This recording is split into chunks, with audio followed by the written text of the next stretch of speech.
Oh iya.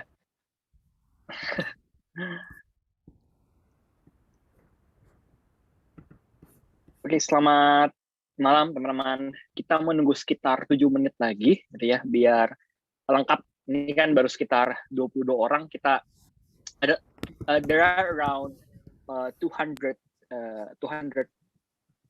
participants who registered to these events, but I don't know whether they will be in the Zoom or they will follow the discussions through the YouTube channel, because we also stream the discussions at our YouTube channel.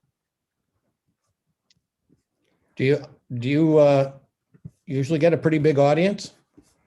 Yeah, we see there's a big, I think, euphoria around the last some months throughout this pandemic for philosophy, especially public philosophy.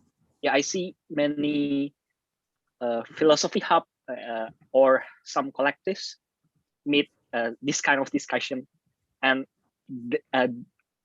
there are many participants. You know, I remember I have another book translated into Indonesian. Yeah, Abraham's Children, is that right? Yeah, that's right. Yeah, it was translated around 2014, if I'm not wrong. Who was the translator? Canisius. It's a, I think we could consider that it is a philosophy publisher. Yeah, they translate many philosophy books. Canisius.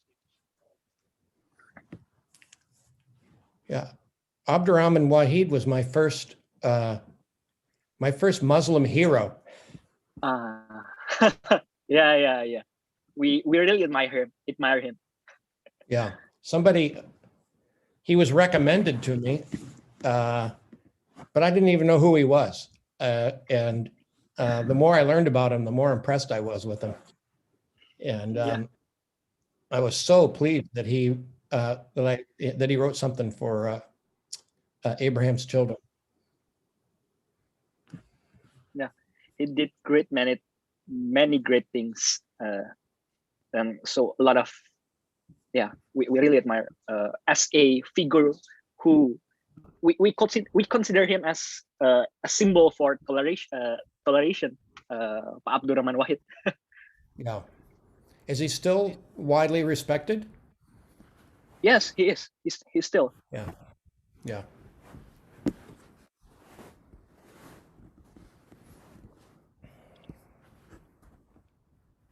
What do you do? Me? Yeah, you.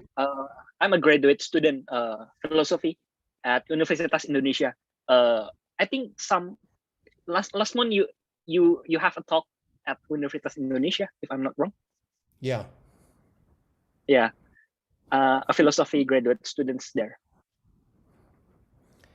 I haven't been to Indonesia for a long time, though. I would really like to go back. I see. You have gone here before? I've been there. I've been to Indonesia maybe, I think, 3 times. Okay. Oh, to meet Pak Emil Salim. No, well, I went the first time, and Emil Salim. Yeah, I taught that's where I met him. I taught at a university or a college. I taught at some college. I can't remember the name of it, and he was my host. And he was very impressive. So I raised money for him to come to my university, and then he ended up staying in the United States and getting a PhD in one of the best programs in the United States. He's very smart. Yeah. Pak Emil Salim. Dia mau kita mulai aja deh atau gimana?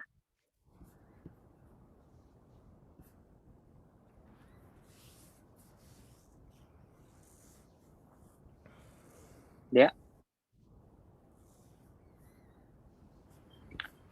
I think in 2 minutes.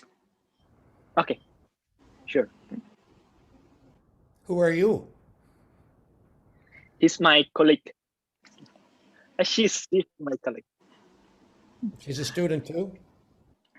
No, I'm from University of Indonesia too. Philosophy undergraduate, but now I'm a philosophy teacher at high school in Indonesia, in Jakarta. In Jakarta? What's your name? Dea. My name is Dea. Nice to meet you, Dea. Yeah, nice to meet you too, Professor Clark.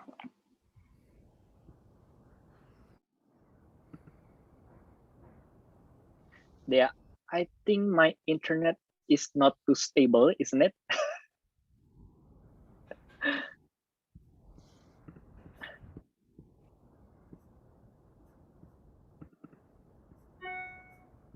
Bisa dengar suara gua nggak deh? Keresak-keresak atau gimana? Aman? No, lancar. Lancar. Oke, alhamdulillah. Oke. Kirain keresak-keresak gitu. Oke.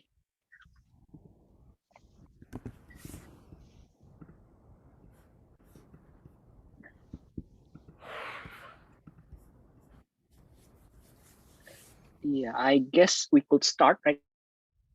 Well, let's No? give people Yeah. a minute or two. It's still just 9 o'clock. I can wait a minute. Okay. Okay.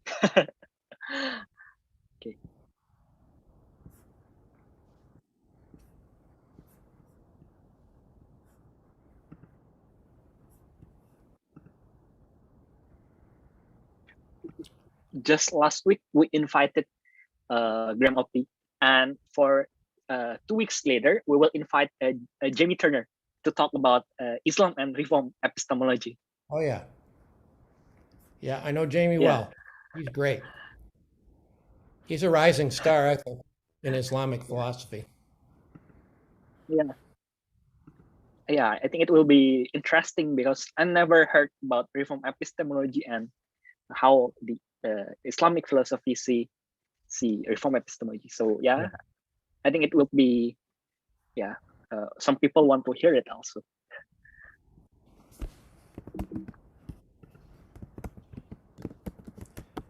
Hey, can we make sure we get a picture of everybody before we end?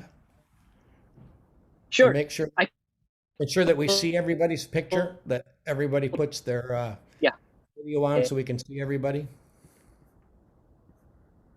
Sure. Let's take a picture at the end, Okay. Prof. Clark. All right. Oke. Ya, jadi teman-teman kita nanti foto ya di akhir. Nah, kayak Prof. Clark mau kita ambil foto deh. Oke, mungkin kita bisa mulai kali ya, Dek. Tapi Sam, sorry, ini kan karena di streaming di YouTube. Ini tampilannya jadi kalau misalnya banyak yang buka, jadi tampilannya jadi terlalu banyak. Jadi nanti di akhir aja ya. Ya, benar-benar di akhir aja. Oke, boleh. Okay, so let's start. Prof. Clark. Okay. I'll introduce you first. Okay, I'll start in Indonesia and then I'll go in English, and maybe I'll translate your the interview. Right.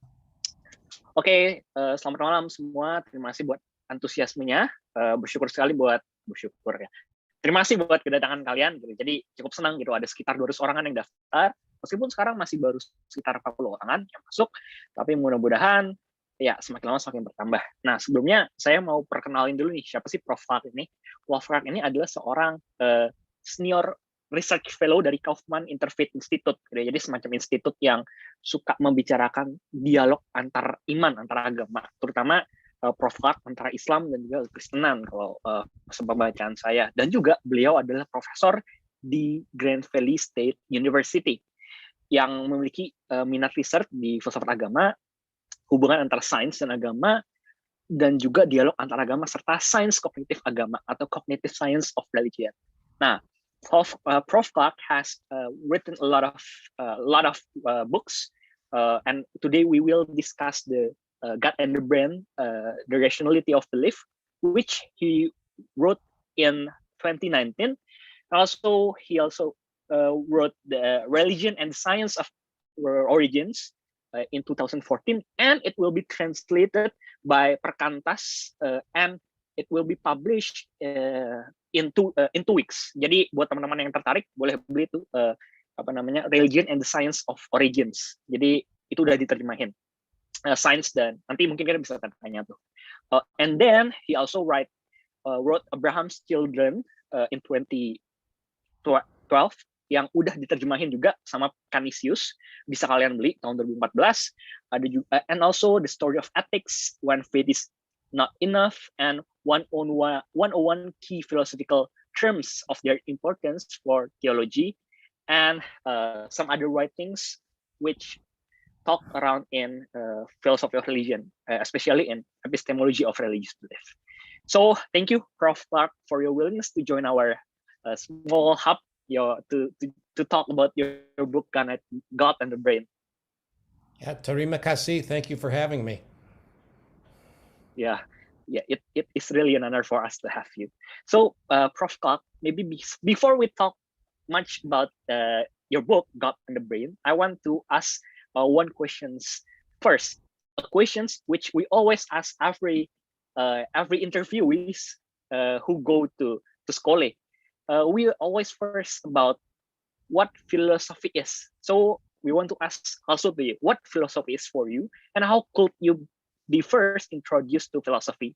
Also, what makes you want to indulge in academic philosophy? Good questions. I'll just say that probably what got me interested in philosophy was taking classes from atheist professors and feeling like I wondered if my religious beliefs had anything going for them. I was a young student at university, and I remember taking classes and we had theistic arguments, and the professor would say there are no good theistic arguments, and we look at the problem of evil, and he'd say the problem of evil shows that there is no God. And I took other classes, and a lot of the professors were very anti-religious. And I'd say what motivated me the most to become a philosopher was to see if religious belief had any rational foundations. That changed in many ways over the years. I grew interested in religion and science, which I think are related. I think a lot of people think science sort of replaces religion. As science gets bigger, religion gets smaller. All the intellectual space has been taken up by science for the past 500 years, and religious belief has been on the decline. I think people, I remember feeling especially challenged by issues in evolution, and those issues gripped me. Like, how, as a religious believer, should I think of the science of human origins? But always in the background, there's always this wonder that I have as a religious believer, trying to understand how I can be a religious believer and then how I can respond to these challenges. And at first I thought philosophy is primarily about proving things, that what you do is start from a neutral base of evidence and then work your way up to proving various things. And I'll just say this, I'm a disappointed prover. I don't think philosophy is very good at proving things. It's not like science, it's not like mathematics. I don't think that we have any universally accepted proofs in the whole history of philosophy. And so I don't think philosophy is like that anymore. So I think it's interesting to try to prove things and to try to build up arguments for things, but I've come to have a better understanding of the difficulty of what we start with in philosophy. That it's really hard to prove what you start with in order to get to your conclusion. So now I look philosophy more as an attempt to understand the world and to understand like what there is in the broadest possible sense of what there is and how it all fits together. And I've come to learn to live with disagreement, that we don't agree about what there is. And so atheists and religious believers don't agree about the existence of God, and scientific realists and scientific anti-realists may not agree about whether or not protons, neutrons, and electrons actually exist. People might not agree about what there is and how it all hangs together. And I've come to, I'm not happy about it. I wish we could sort of prove the one true view of the world. But now I spend most of my time just trying to understand what there is, and what there is includes me. Like, what am I? Am I an accident, or am I here by design? Am I a creature, like created by God, or did atoms all come together in a certain way to form me? So that includes me, it includes you. So it includes how I should relate to you. It includes ethics and social and political philosophy. And it includes protons, neutrons, and electrons, and it includes, the distant past. And there are lots of things that I think exist. And then, like, how does everything go together? And my shift to cognitive science, which I do in God and the Brain, is there's a lot of cognitive science. Is before I was in epistemology, where I was trying to say, sort of a priori, or just in the abstract, what does it mean to know? And what does it mean to be rational? And what's the definition of knowledge? And what's the definition of rationality? What's the definition of justified? What's the definition of truth? And then as I began to work in cognitive science, I began to think, this is how philosophers think abstractly about knowledge. And when I began to work in cognitive science, I began to think, how do our minds really work? And so I look at empirical psychology now to see how minds actually work, how we move from our experiences to beliefs, and how our minds shape our understanding of the world in various ways. So I've become a lot more empirical in trying to understand how it is that human beings are what they are in the world and what the world is. I guess I'll stop there. Okay. There's lots more I could say about that, but you get the point. Yeah. Okay. Yeah. Yes, I could say maybe there's some kind of shifting in your understanding of philosophy. The first time, I could say that you approach philosophy apologetically, especially philosophy of religion. Try to prove things, and then sometimes the way you say that philosophy is for a way to understand things, and at the, I could say, the third is when you see cognitive science as the empirical basis of what philosophers think. Is that right? Yeah, I think, well, and I would just say in the third case, I'm trying to understand better what it means to be a human being, what it means to be a creature.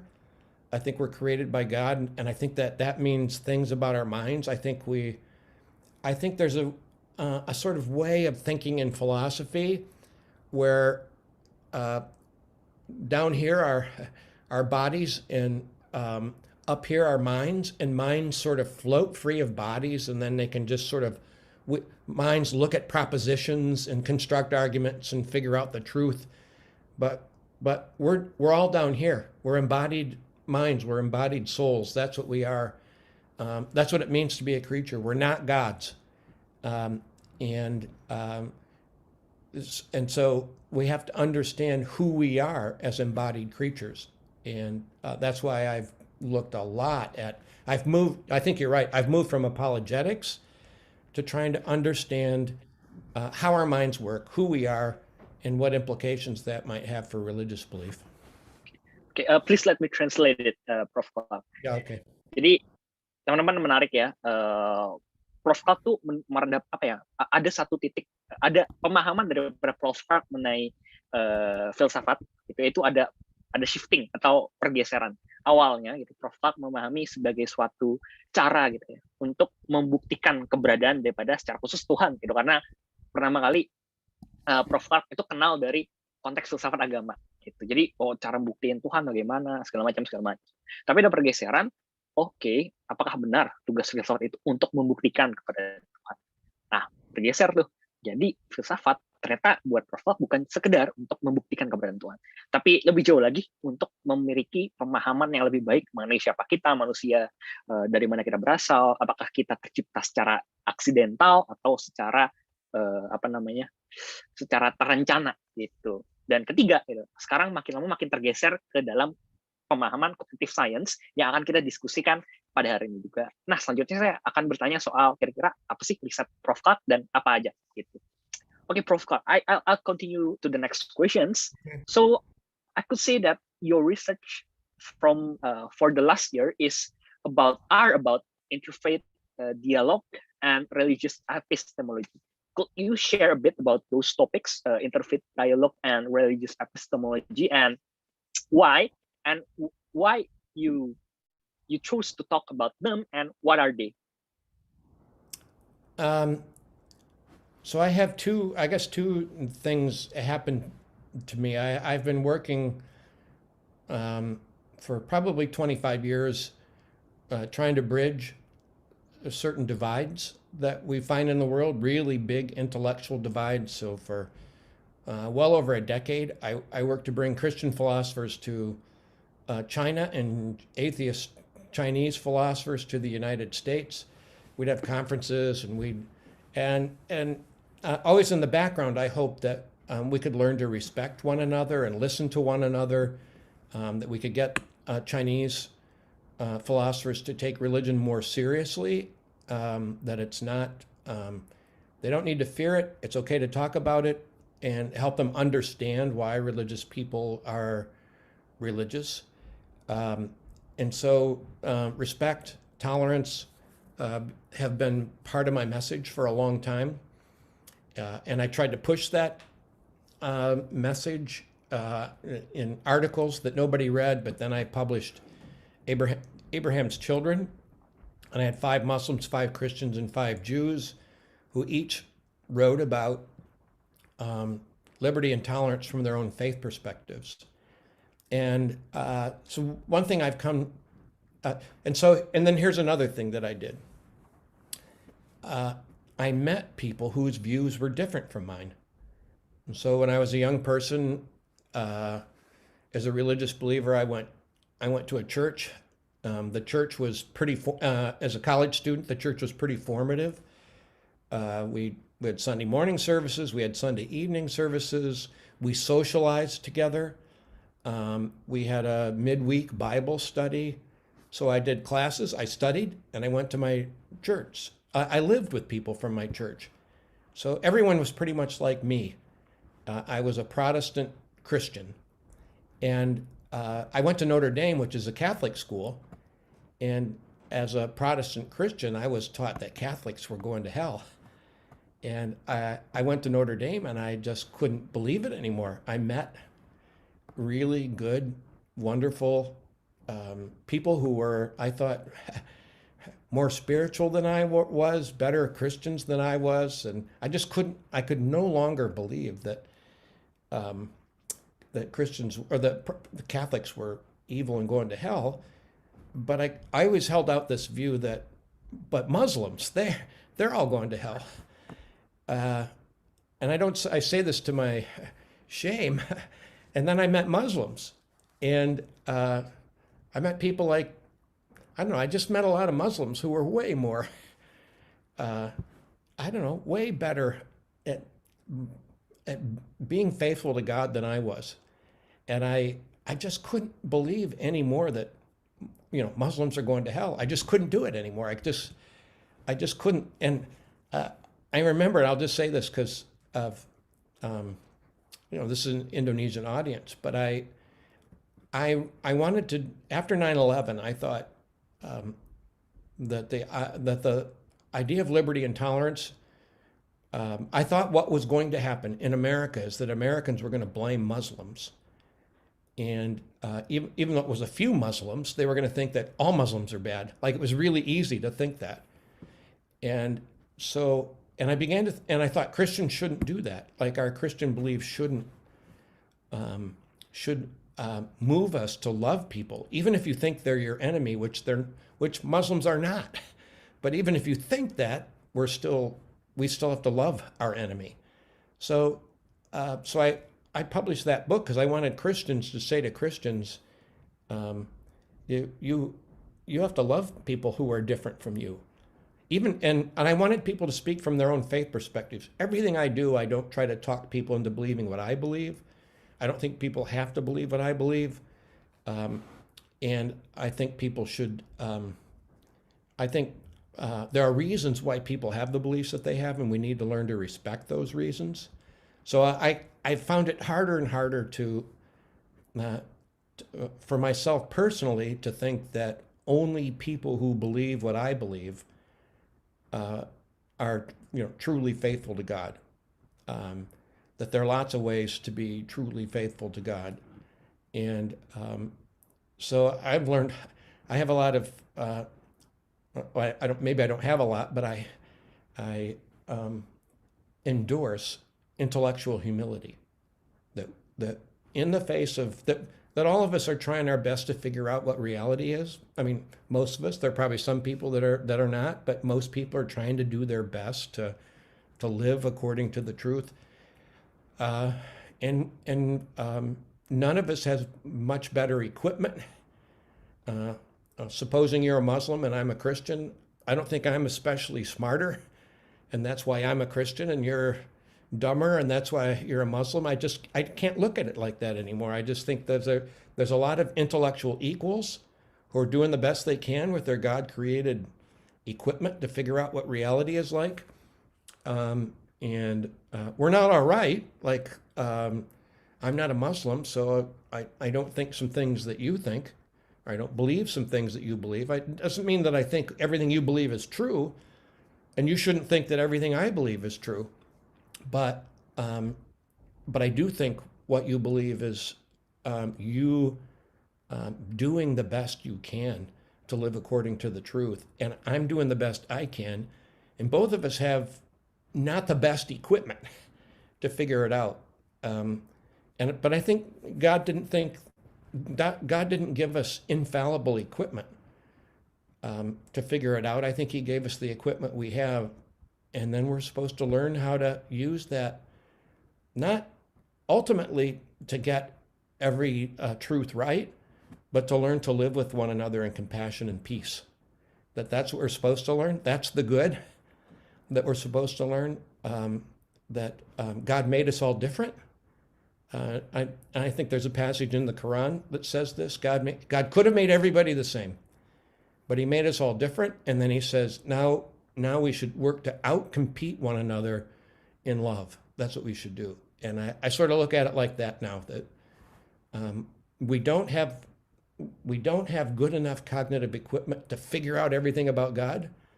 We do have good enough cognitive equipment to figure out how we can be compassionate to people who are different from us. How can we live with people who are different from us? And not just sort of put up with people who are different from us, but that, for me, so that your good becomes my good. That it's part of my good as a human being to be in good relationship, to live in peace, where we're like all flourishing together, to live in peace with people who are different from me. That's what we can do that. We're not very good at it, but we can do it. But we can't. But we're not good at thinking about the infinite, the one God. We're not so great at thinking about that. But we can learn to relate to one another in peace. Okay. Yeah. You start your interest really from something that is really personal, I could say, and I think from there you going to some kind of thinking about when you say that at the verse that philosophy is basically a way to understand things better. Maybe could we say that religious epistemology is try to approach where does our knowledge of God, maybe Muslims or Christians, come from? Could I say that that's what epistemology try to do? Try to understand where do knowledge of God come from and what it is, etc. Yeah, I think traditional epistemology is trying to, traditional epistemology since Descartes Religious. religious epistemology since Descartes is trying to prove that, Descartes tried to prove that God exists, and that there's an afterlife and that we should all worship God. And then a lot of Western philosophy is Christian philosophy. So a lot of epistemologists at the time are trying to prove that Christianity is true or that it's not. David Hume, for example, I think David Hume is a religious believer. I think he's a deist of sorts. He believes in a God, but he doesn't think you can prove that any particular religion is true. Like you can't prove that Christianity is true, but I think he thinks there is a God. God's the source of morality, in some sense.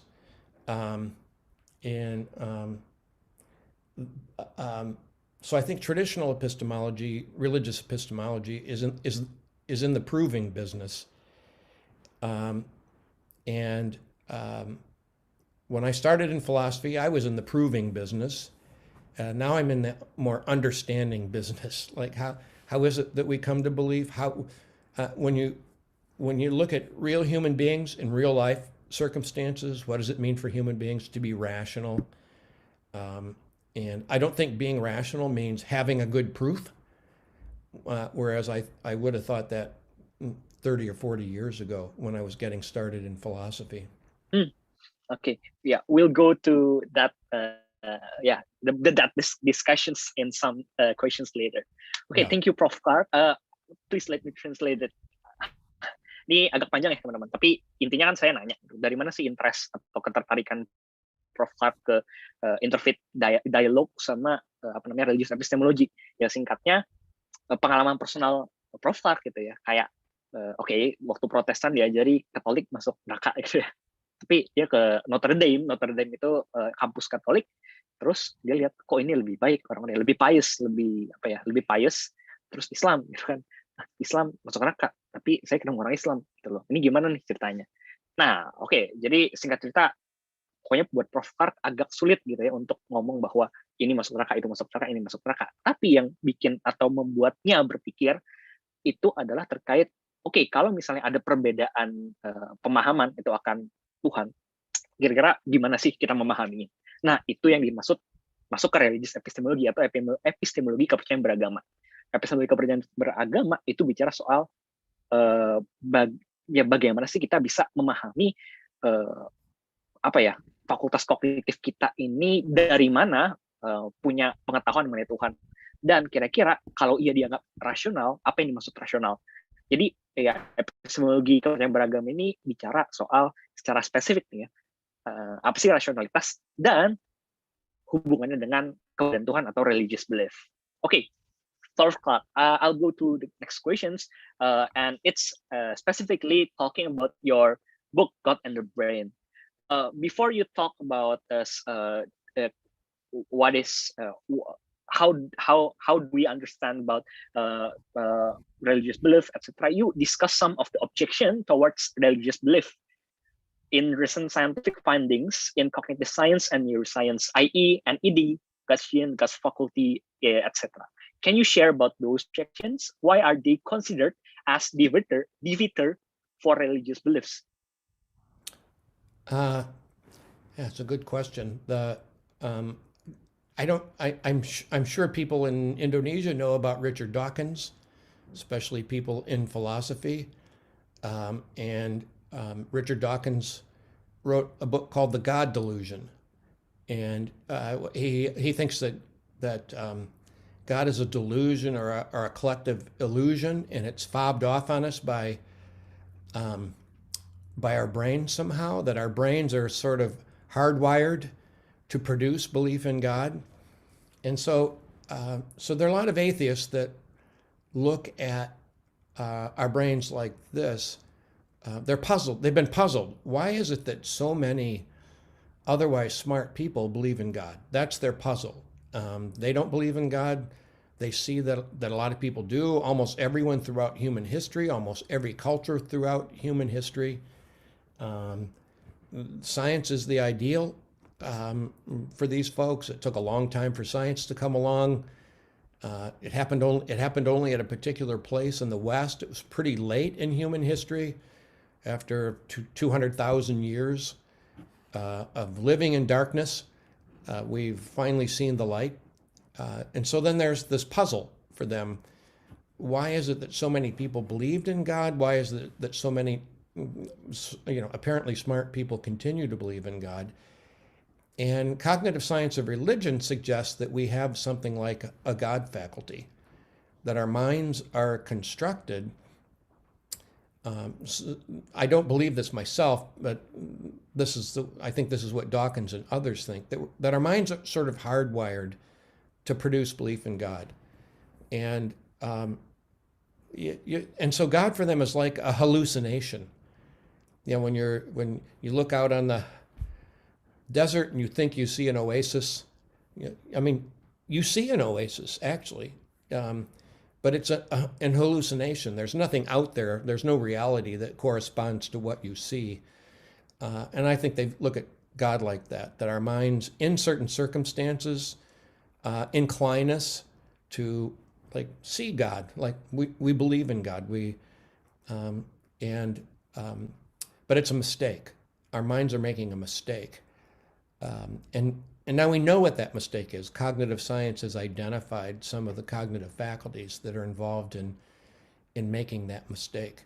And I agree that, so I look at cognitive science of religion, and I look pretty closely at it, and I think it is true that our minds incline us to religious beliefs, even God beliefs in various circumstances. So I think that part of it is true. And the work that Dawkins cites when he talks about God being a delusion is the work of Justin Barrett. And Justin Barrett is a cognitive psychologist, and he's my former student. And he got interested in thinking about our minds being inclined to religious belief because he took a class that I taught on philosophy of religion, and I argued that we have I argued on philosophical grounds that we have what's called a sense of the divine, in Latin, a sensus divinitatis, that our minds are, God created us so that we are inclined to believe in him. So Justin learned from me that we have minds inclined to religious belief, and then he went to Cornell University for his PhD program in psychology, and he began looking at the human mind to see, do we have this cognitive faculty? Are we constructed like that? And he's one of the pioneers in cognitive science of religion. Interestingly, he's a Christian. He's a religious believer. But what he learned from my philosophy, he looked for in psychology, in experiments. And there's lots of people that work in cognitive psychology of religion now, hundreds of people. Justin began his work in the mid-90s when there were hardly anybody was working in it. Lots of people do now. And I'll say this is what got me interested in the empirical part, is Justin was a professor at Oxford University, and he invited me to come and give a talk on my views of religious epistemology, which is what's called Reformed epistemology, that we don't need arguments or evidence to believe in God, that that we have a cognitive faculty that disposes us to believe in God immediately without proof. So I had argued that. He said in my class, he heard it. He went to graduate school and began to work on proving that. Not proving that, but studying that, and came to the belief that we do have something like that. And then he asked me to come and give a talk comparing my views on Reformed epistemology with contemporary cognitive science of religion. And I knew nothing about contemporary cognitive science of religion, but I wanted a free trip to Oxford, and I thought, I have 9 months, I could figure this out. So that's what got me involved. And once I started looking at how the mind works with respect to belief in God, I just got really fascinated by it. And I haven't put it down. I continue to work on issues in cognitive science, and not just their relation to religion. Now I've looked at the cognitive science of religion and violence, or really of violence, what inclines people to violence. I think it's not religion. I think a lot of people think like Dawkins, for example, I think he thinks religion is a primary motivation for violence. And I think that is psychologically and sociologically naive. That religion is way, way down in the level of motivation for violence for people. I look at the cognitive science of like the other, what's keeping us from being kind and compassionate to one another. I look at the cognitive science of what can bring people together. So I study a lot about how our minds really work, how we work as human beings, and how our various biases help or prevent our living together with one another in peace. Okay, please translate. I'll translate first. Oke, jadi kan saya nanya gitu ya, kira-kira kan ada banyak nih objections atau sanggahan terhadap kepercayaan beragama, beberapa ya di Neuroscience dan Cognitive Science. Nah, jawabannya beberapa nih ya, ada filsuf yang kita semua tahu ya, Richard Dawkins. Buat Richard Dawkins, kita itu sebenarnya punya yang namanya delusi, ya, delusi tentang Tuhan. Ya sama kalau kita lagi pakai padang gurun, lihat hasil halusinasi, itu kan oasis ya, ada tuh kelihatan oasis. Tapi pada kenyataannya itu kan nggak nyata, itu ada suatu ketidakberfungsian yang sebenarnya lah di kepala kita gitu ya. Tapi itu sama aja gitu kayak kalau ngomongin Tuhan, kalau buat Dawkins, otak kita itu terbentuk untuk cenderung mempercayai keberadaan Tuhan. Nah, tetapi Prof. Clark itu percaya yang sebaliknya gitu ya. Tadi ya disebut soal reform epistemologi sama cognitive science. Nah, dua hal ini kita akan coba kulik bersama-sama. Sebenarnya reform epistemologi dan cognitive science of religion ini apa sih? Dan kenapa ini bisa menjadi sebuah landasan bagi seseorang untuk mempercayai atau menganggap yang namanya religious belief itu sebagai sesuatu yang rasional gitu loh. Ya. Oke, saya akan lanjut ya.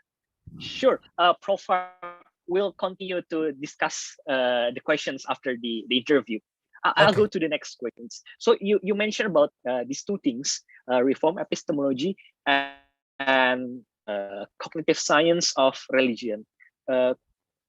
Could you talk a bit more about what is reform epistemology? And you said that reform epistemology have some kind of convergences with cognitive science of religion. Could you share about things that you mentioned, reform epistemology and cognitive science of religion?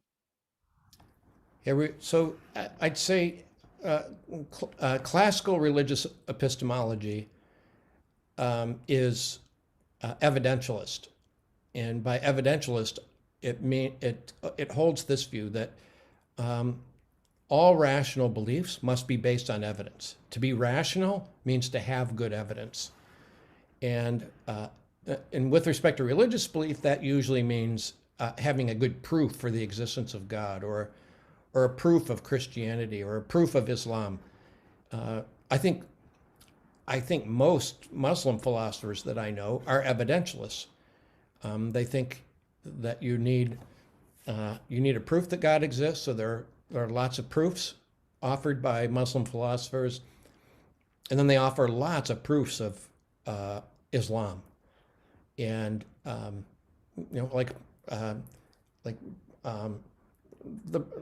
just give you one example of a proof that, and often proofs for a particular religion are based on miracles. So the claim is that Muhammad was a peasant, that he was illiterate, and yet he wrote the Quran. So the miracle of the Quran is a proof of the truth of Islam. And there are lots of proofs, and Christianity has similar proofs based on miracles. So,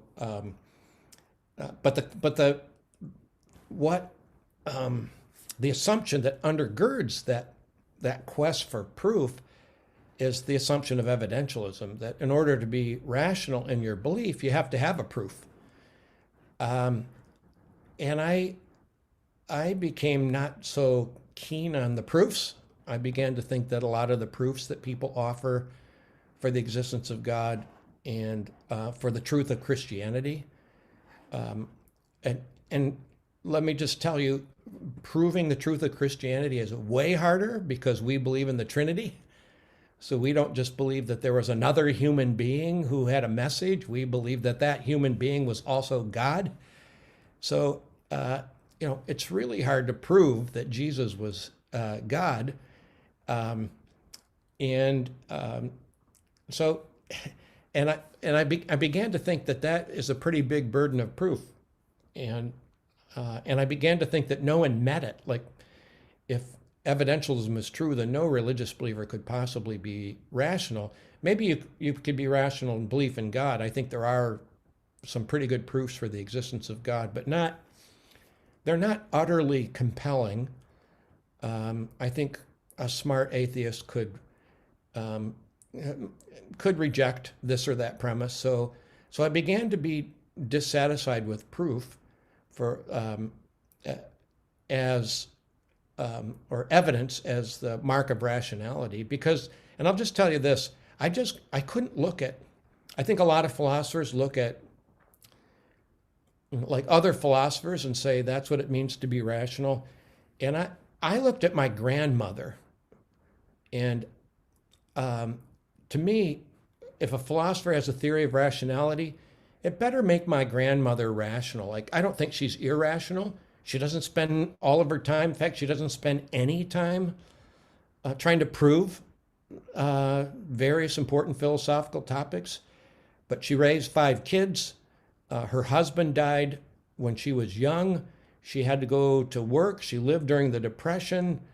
I don't know, she was a good person who I just couldn't think that she was irrational because she hadn't spent a lot of time looking at theistic arguments and responding to the problem of evil, that she didn't have a good theodicy.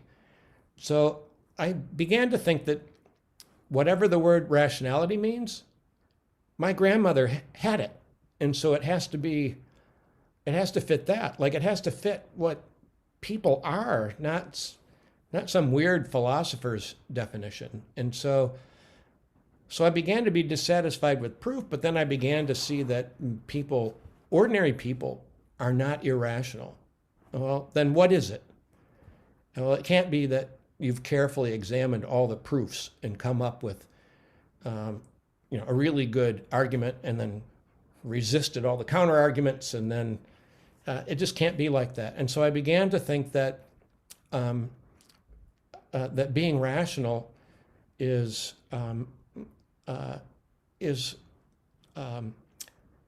something that happens to us immediately without proof. So I look at you and I see you and I believe you're there. So a lot of things that we believe just because we see them.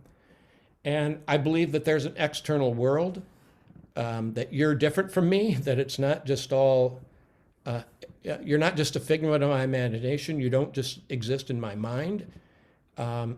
So I think there's an external world, and I don't think any philosopher ever has come up with a good proof that there's anything outside of their minds. But we believe that, and I think it's perfectly rational. And I believe you're a person. I think that you have thoughts, feelings, and desires. And I think sometimes I can even tell, like, roughly what you're feeling or thinking. Like, I think you're interested now, for example. And I think that you're trying to understand. And I can see that from looking at your face. But I'm not inferring it. I just look at you, and I believe that you're a person who's interested.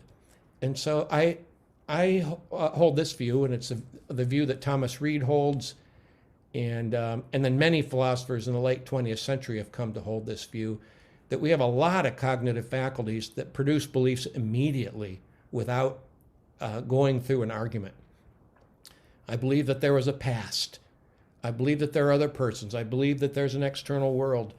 And that shapes all of our beliefs. And I believe this. We have something like a God faculty that produces belief in God without need for proof. It just does it. We're in various circumstances, and belief in God sort of comes to us the way that I believe that, in the same way that I immediately believe that you're a person. Sometimes when I'm out at night and I'm looking at, it's a beautiful night and there are lots of stars, and I can see the stars, and I think it's beautiful. I feel the vastness of the universe, and I think, God created all this. And I think that we're disposed. We have a cognitive faculty that disposes us to that belief. And I think that partly on philosophical grounds that we have these faculties. I think you could tell that we have them. And Thomas Reid, the 18th century Scottish philosopher, wrote about these faculties. And I think on religious grounds, we ought to think that God created us so that we don't have to have the burden of assessing proofs before we can relate to God. And then cognitive science comes along and says, here's what philosophy, my philosophy says, and then cognitive science comes along and says, yeah, you're right. We do have a mind that inclines us to religious belief. And so cognitive science, I'll just give you some examples of what some of the faculties are. Suppose you're out at night and it's dark and you're walking alone, and maybe you're out in the woods and there's trees all around you. It's dark, you're walking along, and you hear like a snap, and you look like that, and you look over and you see a face on it. You see a face. And what's happened there is that we have what's cognitive scientists call an agency detecting device. That we're inclined, we're disposed, we're built to detect agency, and it happens really easily. You hear a rustle in the bush. Maybe early human beings hear a rustle in the bush in Africa, and they think, there's somebody there, or there's something there, there's an agent there. And agents are things that can act, and they can act of their own volition. Well, then the next, they can act on their own, I guess is the best way to think of it. But then, so we immediately think there's some agency, and then we start to think in terms of purpose. We want to know what's that agent thinking. And so I look over there and I'm thinking, is it a person that wants to harm me? Is it an animal that's making that? And here's another interesting thing. When I look over, I see a face. I'm worried. I think they might want to harm me. And so I walk over, and the closer I get, I put a light up. What I see are like two humps in the tree. And it turns out all we need, human beings, all human beings need are roughly two fairly symmetrical eyes, and we see faces. We can see a whole face. And it looks like a lot of animals have that, are disposed to see something like a face. And so it looks like we're inclined to sort of project anthropomorphism, like human faces. We look at cloud. Well, the very first book in cognitive science of religion was called Faces in the Clouds by Stuart Guthrie. And we can look at clouds, and there's, clouds are arrangements of water in the sky that light reflects through and impinges on our, it enters through our retinas and impinges on our rods and cones, and we see these shapes. But so they're not people. They're not agents. Clouds aren't agents. They can't act on their own. They don't have purposes. But what do human beings do? They look up at the clouds and they see faces. They see faces with power. And early human beings began to think that clouds were, had godlike powers. And so we have an agency detecting device. We're instantly disposed to assign agency to lots of things that aren't agents. Of course, lots of things that are. And then purpose, that's called theory of mind, that we ascribe thought or purpose or intention to the agent. And we do both of these things immediately, and we're inclined to see things in like human terms. That's the anthropomorphism part. And you can see how early human beings might have thought that there were like human agents everywhere, things that they couldn't explain, for example. And so human communities have the God faculty is misnamed because it isn't restricted to gods. We see early human beings have beliefs in ghosts and goblins and elves, and they thought rivers were agents. They thought mountains were agents. They thought clouds were agents. That weather patterns were agents with intentions and purposes. So it's not restricted to Allah or Yahweh, although these are the cognitive faculties we use to think Allah and Yahweh. If we think God is a person, if we think God is an agent, if we think God is like other humans in some respects, like God cares for us, or God is merciful, or God has power, and the list could go on and on, we tend to think of God in human terms. So it looks like we have some cognitive faculties that incline us to believe in something like God's in a really direct, non-inferential way. Okay, Prof. Please let me translate it. Jadi teman-teman, saya nanya nih, apa sih epistemologi reform dan juga cognitive science of religion? Nah, jadi kalau yang buat pernah ikut kelas isolasi pasti tahu lah epistemologi reform apa ya. Nah, epistemologi reform itu adalah sebuah satu bentuk pendekatan atau pemahaman terhadap epistemologi bahwa ada banyak hal yang kita ketahui itu nggak kita anggap rasional atau terjustifikasi karena adanya bukti ya. Nah, filsuf kebanyakan sebelumnya Descartes, David Hume misalnya, atau bahkan Aquinas itu adalah orang-orang yang evidentialis. Kalau ngomongin Tuhan harus dibuktikan. Nah, epistemologi reform itu percaya yang sebaliknya. Pada kenyataannya ada banyak hal di dalam diri kita yang kita percaya gitu, atau kita anggap pengetahuan itu nggak perlu dibuktikan. Misalnya nih, saya lihat Dea, saya tahu bahwa itu memang ada dia secara immediate, secara langsung, tanpa perlu harus argumen premis 1 apa, premis 2 mana, argumennya, kesimpulannya Dea ada di depan saya, nggak perlu ada secara immediate. Dan tadi ya, masa rasional itu harus ngomongin soal evidences sih. Tadi Prof. Kak ngomong bahkan neneknya itu rasional gitu loh, tapi dia nggak pernah cari proofs atau bukti buat keberadaan Tuhan gitu loh. Dan kita lebih baik berpikir soal bagaimana orang seperti neneknya Prof. Hart itu dianggap rasional, bukannya argumen-argumen daripada filsuf yang aneh-aneh tuh ya, kayak Descartes gitu, Clifford itu kan aneh-aneh tuh orang-orang itu kan.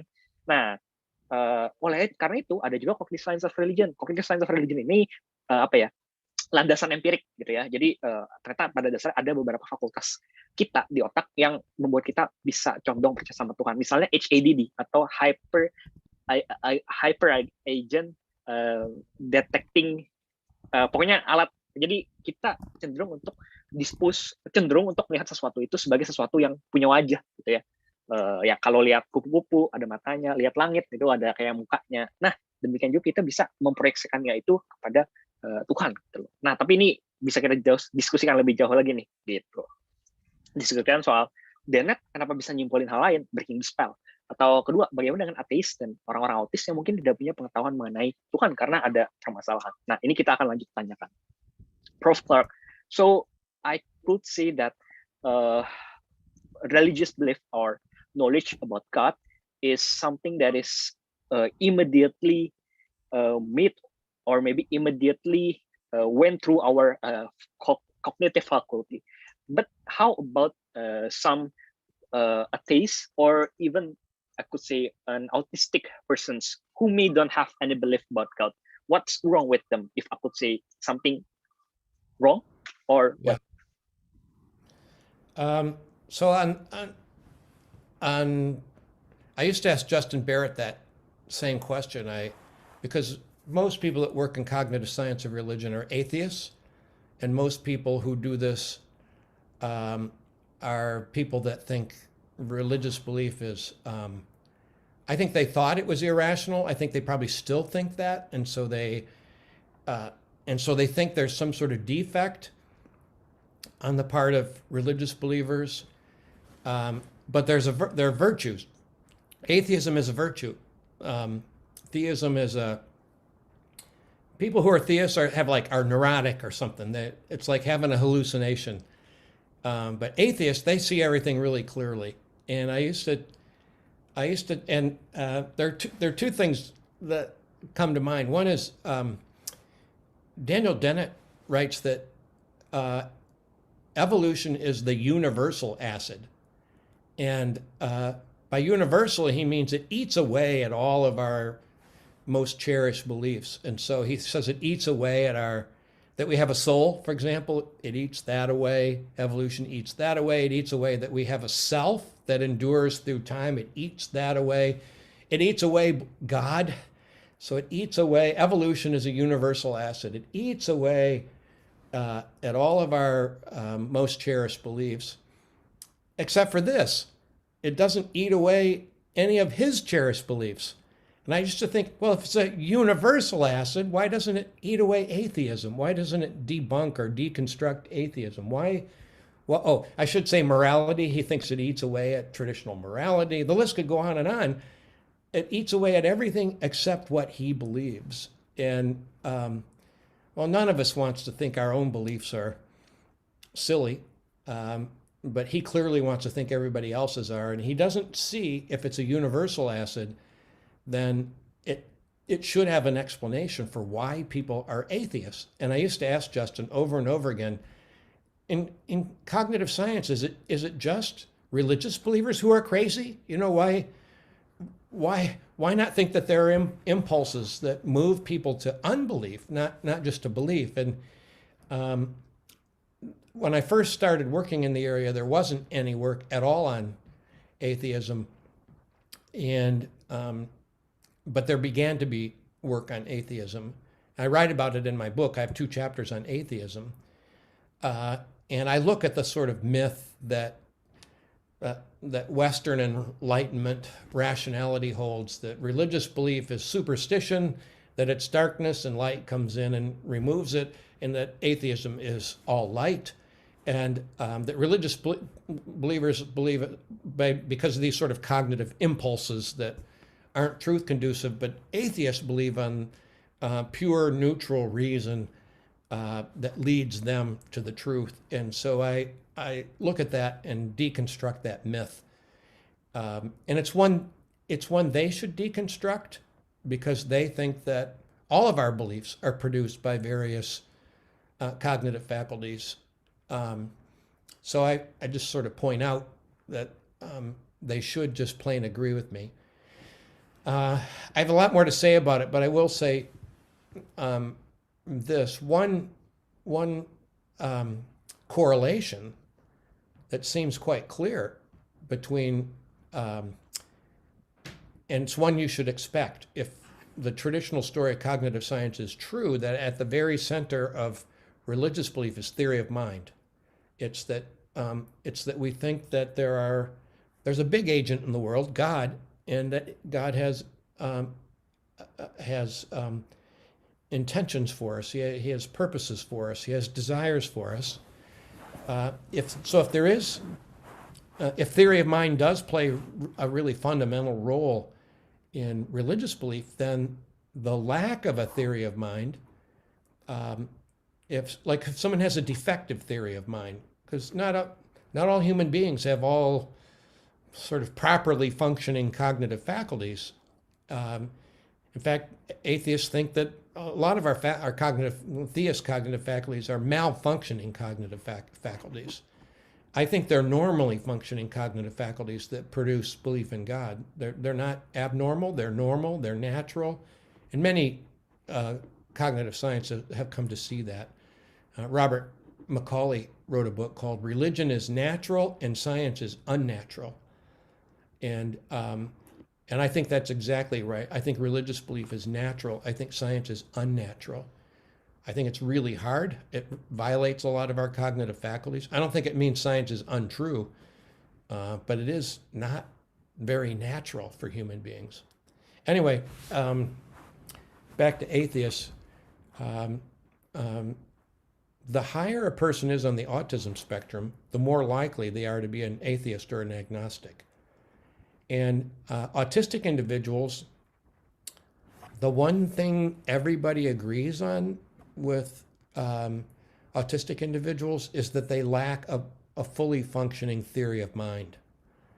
And the higher up you are in the autism spectrum, the more your theory of mind is defective.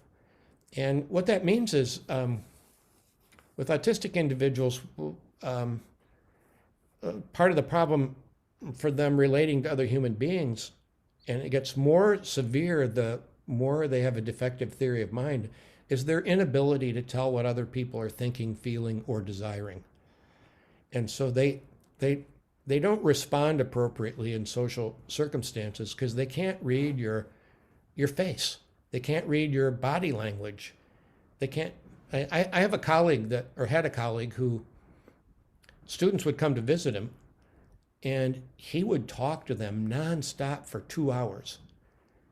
And you would see students, no student wants to sit and listen to a professor for 2 hours in their office. They came in, they wanted to know what's going to be on the exam tomorrow.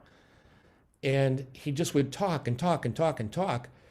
And students would, I'm sure, fidget, like move around in their chair. They'd look over here and they'd look over there. They'd stand up like they were getting ready to leave. But he couldn't read their body language. He couldn't tell what they were thinking. So ordinary social cues, he just couldn't tell. And I think a lot of professors, by the way, are high on the autism spectrum. And so they're not good at reading social cues. And I think you all know professors who are high on the autism spectrum. So here's the interesting thing about the autism spectrum. Women as a group are the lowest on the spectrum. Women as a group have the most healthy theory of mind as a group. Men as a group are less adept at reading people's thoughts, feelings, and desires. So they're not as good.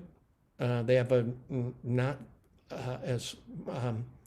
more defective theory of mind as a group than women. Lots of men and lots of women will be the same, but as a group, men are less. And then as a group, professors are higher on the autism spectrum. Professors as a group have a more defective theory of mind. Not all of them, again, there'll be lots of male professors who are good as most women. And then among professors, scientists as a group are higher up on the autism spectrum, and then mathematicians are higher up. And then just above that will be Asperger's. people that very hard for them to function in groups. Not impossible, so someone with Asperger's can, they're just very socially awkward because they can't read any social cues. And that chart, women, men, professors, scientists, mathematicians, that matches decreasing religious belief. So women are more inclined to believe in God than men, men more inclined to believe in God than professors more inclined as a group than scientists, scientists more inclined as a group than mathematicians. And so it looks like having a defective theory of mind is associated with unbelief. Now, if I were Richard Dawkins, I would say, you're just an atheist because you have a defective theory of mind, like because you're on the autism spectrum. But I don't think the right thing to do is for us to psychoanalyze any other human being, because we don't know why they're an atheist any more than they know why you're a theist. So I think we shouldn't, again, if I were Richard Dawkins, I would write The Atheist Delusion. But I'm not Richard Dawkins, and I don't think all atheists are deluded, so I'm not going to write that book. And I don't think it's even right to write that book, and I don't think he was right to write his book, that all religious believers are deluded, because I don't think he knows. I don't think he has any idea. By the way, I've met Richard Dawkins, and he's kind of awkward in personal social contexts. Maybe he's high on the autism spectrum. I spent a day with him, I had lunch with him, but I don't know. And I don't know if that's why suppose he is high in the autism spectrum. I don't know if that's why he's an atheist. I have no idea. And so I don't think I should speculate about his intellectual defects. And I don't think he should speculate about my intellectual defects or all religious believers, because he simply does not know.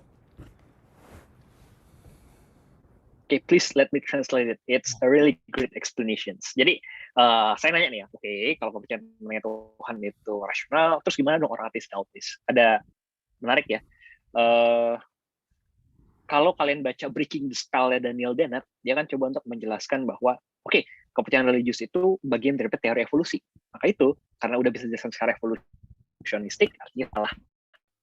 Ya sama juga moralitas, terus tentang cinta, gitu kan. Terus tentang apa lagi ya, Dek? Tadi itu cinta, agama, moralitas, dan ada berbagai hal lainnya lah. Pokoknya kalau bisa jelasin secara evolusionistik, artinya salah, gitu kan. Nah, pertanyaannya, bagaimana dengan kepercayaan ateistik itu sendiri? Apakah itu sesuatu yang dibentuk secara evolusionistik? Nah, kalau misalnya dia dibentuk secara evolusionistik, artinya dia salah juga dong, karena bisa dijelaskan secara evolusionistik, gitu loh. Itu yang pertama. Yang kedua, bagaimana dengan orang-orang yang autis? Orang-orang yang autis ternyata itu punya permasalahan di dalam salah satu fakultasnya, TOM atau Theory of Mind. Bisa kalian googling nanti Theory of Mind. Theory of Mind ini fakultas yang menolong kita untuk memampukan melihat bahwa seseorang itu kita bisa nyambung lah. Itu dia lagi misalnya Prof. Clark lagi menjelaskan secara serius, saya bisa nangkep nih Prof. Clark dijelasin, atau Prof. Clark ketawa gitu kan karena ada yang lucu gitu. Nah, tapi orang-orang autis dan sebagai orang ateis itu ada permasalahan defektif di TOM-nya itu gitu ya. Tadi disebutin kan woman atau perempuan tuh paling mudah, TOM-nya paling nggak ada masalah, terus laki-laki ya TOM-nya sedikit ada masalah, terus naik lagi apa tuh tadi profesor gitu kan, ada profesor, ada matematikawan gitu kan, terus orang-orang yang punya sindrom Asperger. Nah, jadi mereka agak kesulitan untuk melihat bahwa yang namanya orang lain itu punya semacam mimik muka mungkin, atau punya konsepsi bahwa mereka bertujuan sesuatu segala macam. Nah, demikian juga berarti untuk melihat bahwa ada Tuhan yang punya tujuan, yang mengasihi, yang peduli sama kita, itu juga sedikit sulit. Karena bahkan secara sosial pun ada masalah.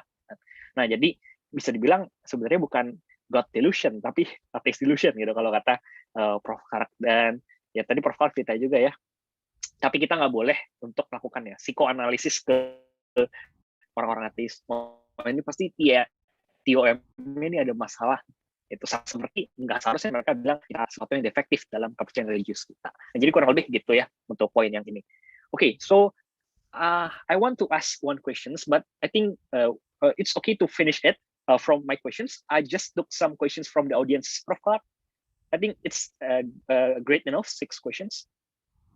How about if I take from the audiences? Yeah, that's fine. Yeah, there's a lot of good questions. I haven't been able to answer or even look at most of them, but there's a lot of really good questions. Sam, I have questions. Little questions. Oh, silakan. Okay. Professor Clark, I remember about Augustine of Hippo, who said that the idea of God is basically in human memory because humans are the image of God. Can this be related to human cognitive problems that affirms that humans basically need God? What do you think about that? Well, I guess I don't think it's exactly a problem that human beings need God. I think we're sort of made to need God. So God is our highest good. And if God is our highest good, then thank God, like literally, that God has created us with cognitive faculties that move us to God. So, I don't think Augustine's right that. I think Augustine is right about a lot of things, and I don't know about the memory thing. So the thing you say, I don't know exactly. So, but it's another way of saying that. I guess here's where I would differ from him. I don't think belief in God is inbuilt. I think, and so it's not belief in God isn't in our memory. Somehow, what's in our mind are faculties that incline us to belief in God. I'll just give an example. We only talked briefly about atheism. If you grow up in, say, Sweden, where there's a lot of people that are not religious believers, suppose your parents are atheists, and they don't teach you about God. They don't teach you about they are a formally Christian nation. They don't teach you about Christianity. Well, your cognitive faculties need experiential input in order for you to have these beliefs. And culture plays a big role in that input. So I don't think that belief in God is built in us, but I think that we have cognitive faculties that make it easy and natural for us to believe in God, that dispose us to that. So I don't think God is like a memory, like there's some idea of God in our minds that's built in. But I do think we have a theory of mind, agency detecting device. I think there are other faculties, by the way, besides the ones I mentioned. There's probably quite a few. But anyway, they incline us or dispose us or make belief in God easy or natural. Is it all clear? Okay, thank you, Professor Clark. Jadi teman-teman dia nanya, ada kesamaan nggak sih dengan Agustinus yang percaya bahwa knowledge of God itu memori? Iya, jadi kalau Prof. Clark bilang sangat mungkin bahwa ya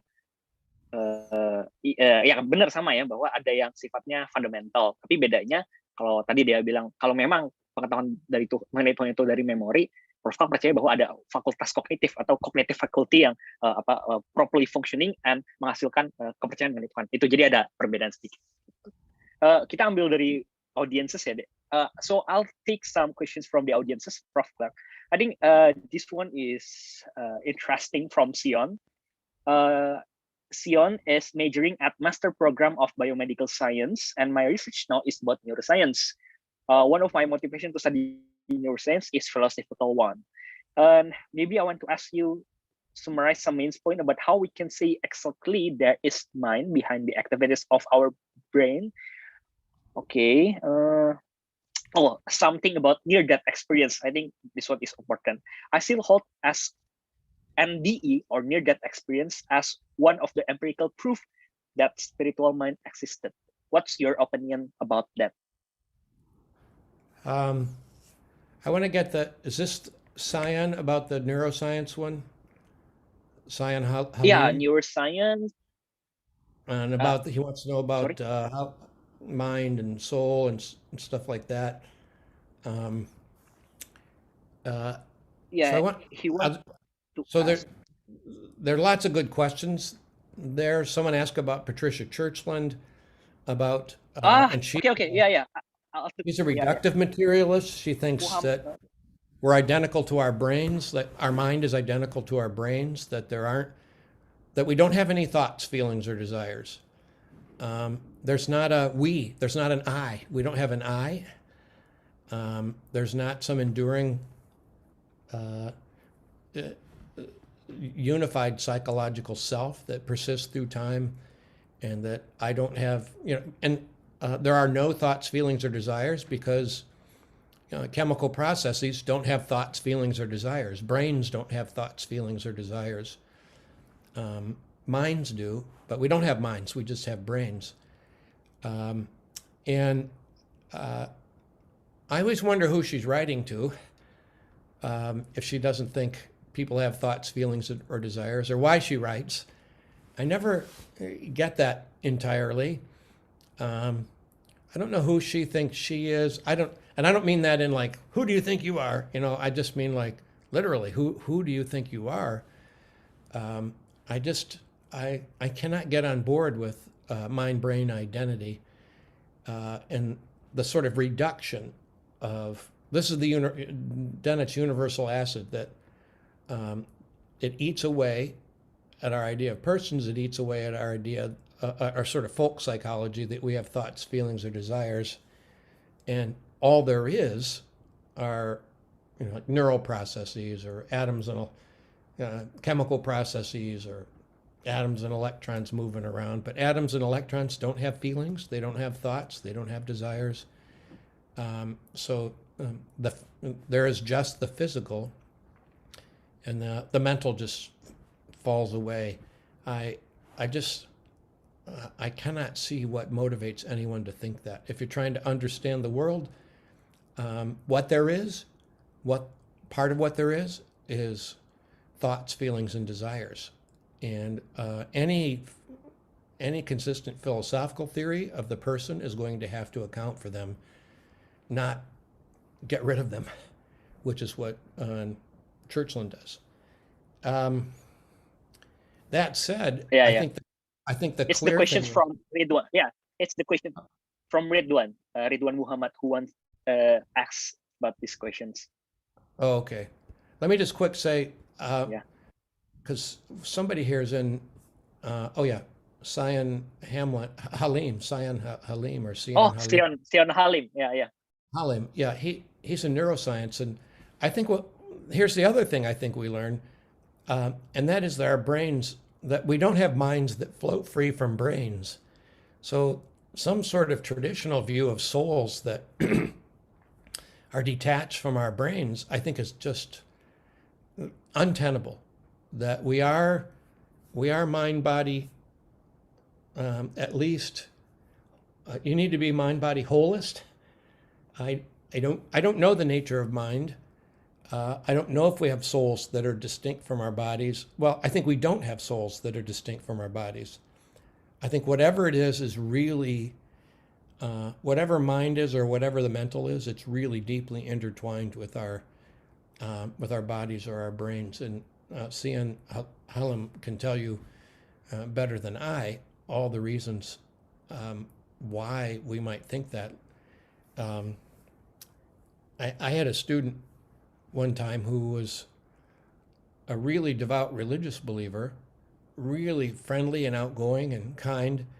And she was walking home one night, late at night, and she got hit by a car, and she hit her head on the windshield. And she woke up after hitting her head. She was mentally about 3 years old. She was bitter. She didn't believe in God. All this because she got her head bumped. And you'd think if we had souls that were detached from our bodies, running our bodies, that wouldn't happen. But that does happen. And the relationship of the mental to the physical, of the mind to the brain, is really deeply intertwined. And that has implications for how we think about our soul or spirit. And I'll just say this: it wouldn't bother me if science found out that we didn't have a soul, it wouldn't bother me, because I don't think that God loves my soul. I think God loves me, and I have mentality. I have that, but I have a body, and I think a lot of religions undervalue body. And we have to remember, God created us with bodies. And so we should value that. And I think we shouldn't just think of the next life as our soul being released from the body and moving on into the next life.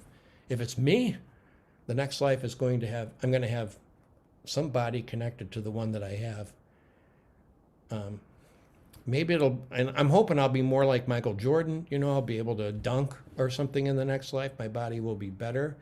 But I just think what it means to be me means to have a body. So, and I think that should be part of our theology. Okay, thank you, Prof. Clark. I'll translate. Jadi ada dua pertanyaan yang jawab ya, soal Patricia Churchland sama pertanyaan Sion tadi. Ada Sion Halim.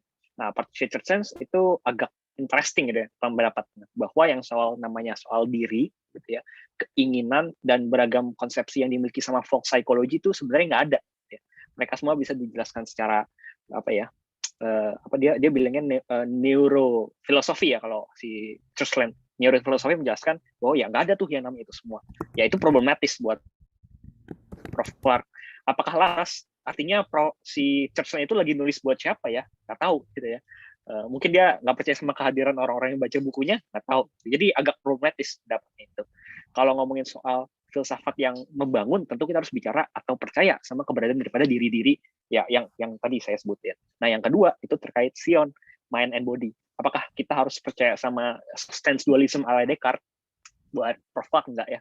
Sangat mungkin itu intertwine ya. Ada body, ada soul, itu sangat berhubungan antara satu dengan yang lain. Jadi even kalau misalnya ternyata nggak ditemuin yang namanya soul oleh science, itu nggak masalah. Itu nggak masalah karena God loves me, not my soul. Nah itu menarik ya. Oke, Prof. Clark.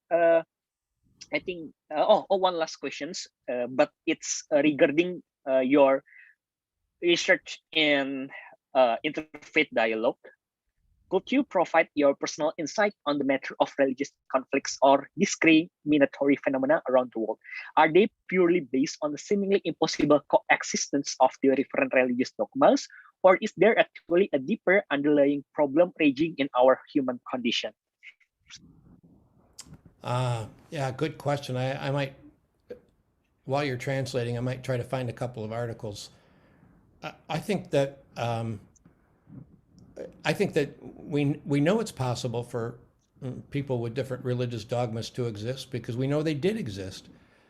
We know that Muslims, Christians, and Jews lived in peace in the earliest days of Islam.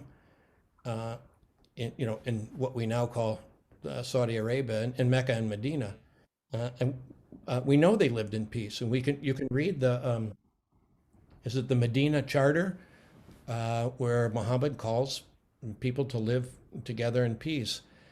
We know that when Jews were expelled from Spain by Christians, we know that when they were expelled, that Istanbul, the Ottoman Empire, said, "Hey, come here. We want you here." And they came and contributed to the Ottoman Empire. So it's possible for people to live. We know it's possible because it's actual. It's happened a lot. So what do people? So I don't think really. I think people rarely fight over religious dogmas. I think it's silly, honestly, for people to risk their lives for religious dogmas. So psychologically, what do people fight for? People fight over food. People fight over land, and land is where you have food. Land is where you look for, you hunt and gather. So people fight over food, land. People fight over mates. So we want to pass our genes on to the next generation. So someone might go to somebody else's tribe and try to, take a mate from that tribe. So people fight over their own families, their own communities. I think the deepest roots of violence are when we feel like our kin are threatened or when our tribe is threatened. So, and I think it's instinctive. So I was skiing one time, and I was with my son, who was about 6 or 7 then, so he was quite small. And I saw this man coming down the hill out of control really fast. And I saw he was going to hit my son if he kept going. So I quickly moved in front of my son, and he hit me, and he knocked me out of my skis. He knocked my glasses off. He knocked my mittens off. I could have been really hurt. And I stood up and I started swearing at him. And I didn't care about myself. I did all of that because he almost hit my son. And I didn't decide to do that. I didn't think about it. I didn't decide to do it. I just saw it was going to happen, and I got in his way. We have a really powerful kin bias. And if somebody attacks my kin, or if I feel my kin are threatened, they don't have to actually attack, but if I feel my kin are threatened, then I'm going to fight back. And I have a powerful desire to live. So if someone comes and steals my food, I'm going to go and try to protect it. If someone wants to take my land, they're going to protect it. So I think people, and if someone attacks our tribe, because our tribe works, our tribe are people that we can trust, and we work together to protect our kin and to gather food. So when tribes are threatened, we fight. I think religion is way down the list of why people fight. I think it's psychologically silly to think that people fight over really high level beliefs when we're so deeply psychologically disposed to want to eat, to protect our kin, and to protect our tribe. These are the reasons why we fight. Yeah. Okay. And if you can translate, I'll find a couple articles if people want to read them. I'll put them in. Yeah, it's great. So, jadi teman-teman, kan tadi pertanyaannya, apakah dari yang Prof Clark teliti ada insights bahwa apakah memang kita nggak bisa hidup secara bersama-sama atau koeksistensi? Enggak ya, justru sebaliknya. Prof Clark menemukan ada banyak kasus dalam sejarah Islam, Kristen, Yahudi itu hidup secara bersama-sama, sempat di Madinah. Dan bahkan pada suatu kesempatan ketika orang-orang, kan sempat ya di Eropa gitu ya, setelah kejatuhan Roma gitu kan, orang-orang Yahudi yang ada di Spanyol itu diusir tuh, ya kan? Diusir, terus justru diterima sama siapa? Sama Ottoman gitu ya, orang-orang Ottoman yang mana orang Islam gitu. Nah, jadi sejarah menunjukkan yang sebaliknya. Dan kalau kita menganggap bahwa konflik itu sekedar soal agama, itu sifatnya sangat superficial karena ada hal-hal lain yang sebenarnya lebih diperdebatkan. Ya, pertengkaran itu bukan semata-mata agama, tapi karena perebutan makanan, ya tanah tempat di mana makanan ada, berebut pasangan, dan juga ketika kita merasa orang-orang yang kita kasih, gitu ya, suku kita, keluarga kita itu terancam. Nah, kita punya kecondongan untuk berespon secara bermusuhan gitu ya. Ya, kan mungkin nih, ini saya, ada yang lain, berarti saya harus melawan mereka yang lain, gitu loh. I think it's great. 3 questions, but I see Pak Emil Salim here. Should we open his mic, Pak Emil Salim? Do you have anything to say, Pak Emil Salim? If it is, maybe we could open your mic or your camera. Are you asking someone else to open their camera? Yeah, they could open, but I don't know. Is there Pak Emil Salim here? There? Yes, I'll make co-host, right? Okay. Yeah. Maybe Pak Emil Salim has anything to say. Emil, do you want to say something? You're even a co-host now. Or Sophie? Sophie's his daughter. Ah. Are you still there, Salim? Emil? Is he still there? Maybe. Oh, there he is. Yeah, he's here, but I think he's no getting rest. a cup of coffee. Yeah. Yeah, maybe we could start to take a photo first. Ya, kita Yeah. foto dulu kali ya. Yeah. Yeah, Sounds maybe we good. could. Okay. Teman-teman boleh buka kamera gitu. Prof Clark mau foto gitu. Kalau mau lihat fotonya nanti ada di Facebooknya Prof Clark. Kalau kalian temenan. Everyone has to Ya, boleh banget. show their face. Oke. Semuanya Iya. dimohon untuk membuka kamera ya. Francisca, Ranga. Oh, there's Hanung. Look at him. Look at that hair, man.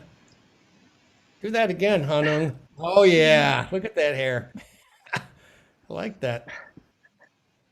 Who is Endar Zhuangxia? There we go.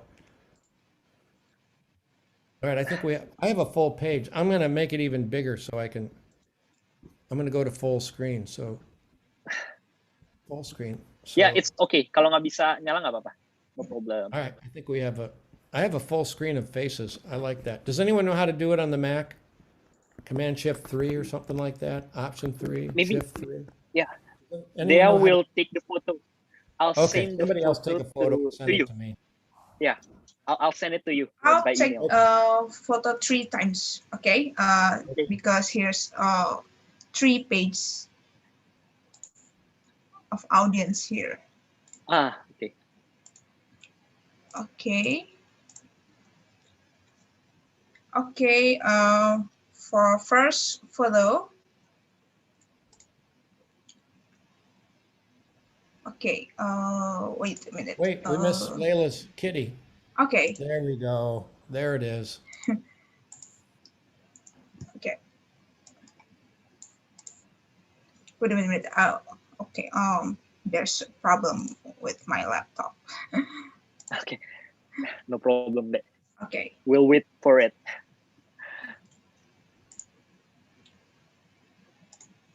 Okay. 1, 2, 3.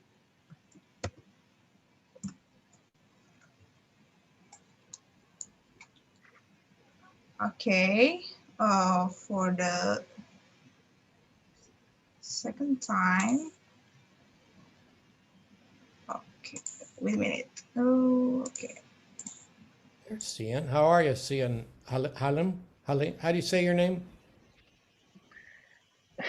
Sion Halim. He's Sion one of my Halim. friends. Ah, Okay. Okay, second photo. 1, 2, 3.